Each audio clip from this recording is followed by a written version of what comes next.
খসড়া ভোটার তালিকা প্রকাশ করা হবে 9 ডিসেম্বর। কাদের নাম থাকবে সেই লিস্টে? নাম থাকবে যারা এনুমারেশন ফর্ম জমা দিয়েছেন তাদের। নাম থাকবে না মৃত বা ডাবল এন্ট্রি ভোটার, যাদের ঠিকানায় পাওয়া যায়নি বা স্থানান্তরিত হয়েছেন, যাদের নাম 2002 এর লিস্টে নেই। এর কোনোটা না হলেও যদি কোনো নাগরিকের নাম বাদ পড়ে যায় বা ভুল হয়, তাহলে খসড়া তালিকা প্রকাশের 30 দিনের মধ্যে তিনি আপত্তি জানাতে পারেন, অর্থাৎ 8ই জানুয়ারি 2026-এর মধ্যে।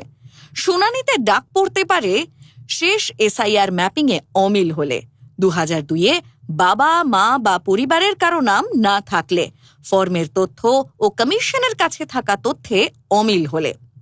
সমস্ত দাবি ও আপত্তিগুলি নিষ্পত্তি হওয়ার পর চূড়ান্ত ভোটার তালিকা প্রকাশ করা হবে 7ই ফেব্রুয়ারি।